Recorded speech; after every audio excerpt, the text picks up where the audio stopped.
vote d'une loi électorale quelconque. Notre pays a besoin d'une loi électorale, mais vous êtes journaliste, vous assistez depuis le début de la mise au débat de cette proposition électorale modificative de la loi en vigueur initiée par le G13. Vous assistez à une procédure qui ne ressemble pas à ce qu'on connaît des us et coutumes parlementaires et du règlement qui est appliqué dans notre Chambre. Vous êtes témoin de la théâtralisation à outrance des affaires de la République.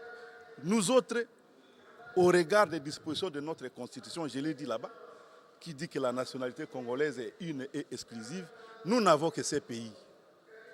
Nous n'avons pas d'autres.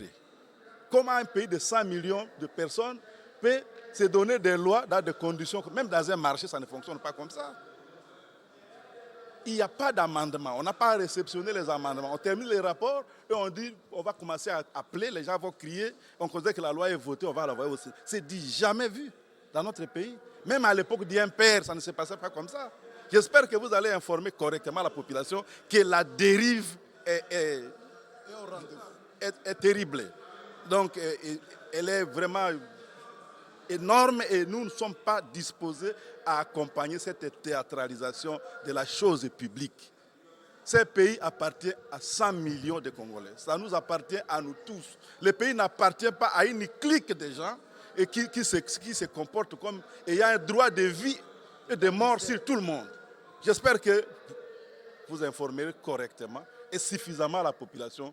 Je crois qu'il est temps que les Congolais se prennent en charge. Je ne reproche pas quelque chose à la loi électorale. Il s'agit d'une initiative qui devrait suivre son cours normal. Mais ce qui se fait là, ça n'a rien à voir avec les procédures parlementaires. Ça n'existe nulle part. Ça ne se fait jamais. La loi électorale, c'est quelque chose c'est un outil de travail qui va être donné à la centrale électorale pour organiser une compétition supposée être saine, susceptible de permettre à la population congolaise, souveraine de ces pays, de se donner des dirigeants légitimes. Et donc, c'est-à-dire qualifiés pour gérer son devenir pendant 5 ans. Et pour ça, on ne peut pas se comporter comme ça. Nous sommes un pays qui devait offrir des opportunités énormes, pas seulement à son peuple, même à tous les peuples d'Afrique. Notre pays a des ressources, a des potentialités pour nourrir même tous les Africains. Et il resterait des choses pour les générations futures, ou même pour d'autres peuples au-delà de notre continent. Mais il faut pour cela une gestion responsable.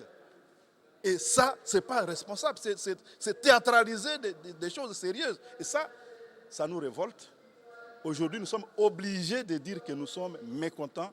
Nous en avons suffisamment supporté comme ça. Trop, c'est trop. Ça n'a rien à voir. Ça n'a rien à voir avec le président Moïse Katumbi, c'est pas... Vous savez, lui-même dort d'ailleurs. Vous savez, le président Moïse Katumbi est parmi les rares Congolais qui sont capables de faire abstraction de leur personne. Quand il a été bloqué à l'occasion des élections de 2018, il a été capable de dire « Je soutiens Martin Fayulu ». Quand le chef de l'État a appelé à l'union sacrée de la nation pour relancer le pays qui était bloqué par le mauvais fonctionnement de la coalition FCC-CACH, il est venu apporter sa contribution et il n'a pas demandé de poste. Il n'a pas cherché à être Premier ministre ou à être qui que ce soit. C'est quelqu'un qui place l'intérêt supérieur du peuple congolais au-dessus de tout. Et tous ceux qui s'amusent à vouloir retarder son avènement au pouvoir, moi je considère que c'est presque des criminels, parce qu'ils savent de quoi il est capable.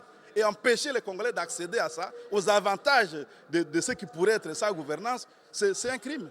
Parce que le peuple est dans la misère. Et vous le savez très bien.